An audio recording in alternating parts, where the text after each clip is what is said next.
आगे बढ़ते खबरों में, रायपुर में आज मुख्यमंत्री भूपेश बघेल ऑक्सीजोन का शुभारंभ करेंगे। रायपुर में 19 एकड़ में विकसित किए जा रहे ऑक्सीजोन को 11 करोड़ रुपए की लागत से बनाया जा रहा है।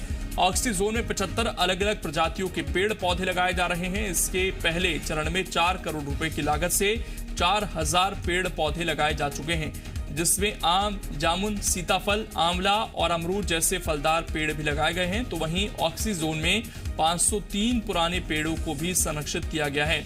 ऑक्सीजोन में 3 किलोमीटर से ज्यादा लंबी पाथवे और पगडंडियां भी तैयार की गई हैं। इसके अलावा यहाँ 2 वाटर बॉडी हैं, जिसमें से एक प्राकृतिक और दूसरी मैनमेड है। बारिश का सारा पानी चैनल से बांधकर इनमें इकट्ठा होता है और इससे पौधों की सिंचाई की जाती है। साथ ही एक नेचुरल वाटरफॉल बनाया गया है। ऑक्सीजोन में बच्चों के खेलने के लिए झूले और एक्सरसाइज करने के लिए मशीनें भी लगाई गई हैं। तो ये एक अच्छा कदम है सरकार की तरफ से कि शुद्ध हवा ले सकें लोग, ऑक्सीजन ले सकें, और इसीलिए पेड़ पौधे लगाए जा रहे हैं। इनमें फलदार पेड़ पौधे भी हैं। सत्य प्रकाश हमारे साथ इस वक्त जुड़ गए हैं। सत्य प्रकाश, ये एक बेहतर शुरुआत है सरकार की तरफ से और आज के समय में ये जरूरत भी बन चुकी है।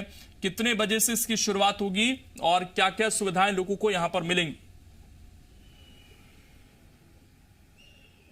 बिल्कुल, देखिए, पिछली सरकार के दौरान बेशक ये प्रोजेक्ट आया था, लेकिन इस सरकार के दौरान ये प्रोजेक्ट जो है वो पूरी तरह से मूर्त रूप ले रहा है, ऐसा हम कह सकते हैं। क्योंकि जिस तेजी से इस प्रोजेक्ट पे काम हुआ है वो भी अपने आप में उदाहरण कहीं ना कहीं है।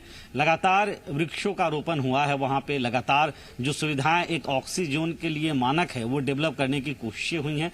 और यही वजह है कि अब जाके शहर के बीचों बीच, क्योंकि पंडरी इलाके के पास ये ऑक्सीजोन है, कलेक्ट्रेट के पास ये ऑक्सीजोन है, तो ये ऑक्सीजोन अब बनके लगभग तैयार है। आज इसका शुभारंभ मुख्यमंत्री भूपेश बघेल 12 बजे ठीक करने वाले हैं और इस ऑक्सीजोन में अभी अन्य सुविधाएं और आगे विकसित होंगी, लेकिन फिलहाल भी इतना सुंदर बनाया गया है इसे कि जो शहर के लोग हैं या जो दूसरे शहरों से भी लोग आने वाले दिनों में आएंगे वो यहाँ पे आके सुकून की और साफ सांस ले सकते हैं। मतलब पेड़ पौधे इतने ज्यादा और अलग अलग तरह के लगाए गए हैं। दूसरी तरफ पशु जो पक्षी हैं उन पक्षियों के लिए, तितलियों के लिए भी आकर्षित करने वाले वृक्ष यहाँ पे लगाए गए हैं। फलदार वृक्ष भी लगाए गए हैं। तो कहीं ना कहीं एक तरह से सभी वृक्षों का समावेश यहाँ पे, मतलब एक धागे में सभी वृक्षों की माला को गूंथने की कोशिश की गई है और इस ऑक्सीजन का निर्माण किया गया है।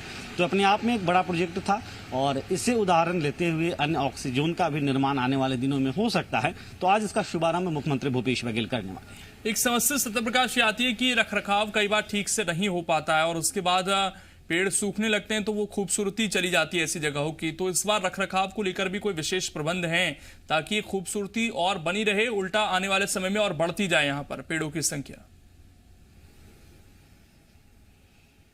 बिल्कुल, देखिए, ये सबसे ज्यादा जरूरी होता है और इस ओर ध्यान आकृष्ट रहे स्थानीय स्तर पे अधिकारियों का, जिला प्रशासन का, ये बेहद जरूरी होता है। कुछ ऐसे उदाहरण जरूर आए हैं जब लापरवाहियां देखी गई है, लेकिन चूंकि ये जो ऑक्सीजोन है ये ठीक कलेक्ट्रेट के बगल में है, जो वीवीआईपी इलाका है उसके बगल में है, तो इसकी संभावना कम है कि यहाँ पे रखरखाव को लेकर कुछ लापरवाहियां हों।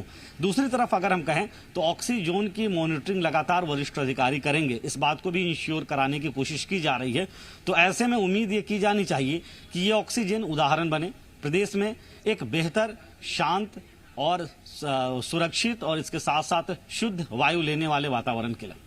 सत्यप्रकाश, अगर आम लोग यहाँ पर आना चाहते हैं या जैसा आप बता रहे थे कि जो दूसरे राज्यों से लोग आए या विदेशों से लोग आए, तो उनके लिए भी ये एक आकर्षण का केंद्र रहे, तो यहाँ पर सरकार चाहेगी ज्यादा से ज्यादा लोग आए, तो इसके लिए क्या कोई टिकट वगैरह लगाया जाएगा अगर कुछ लोग यहाँ पर आना चाहते हैं, कुछ सुकून के पल बिताना चाहते हैं अपने परिवार के साथ?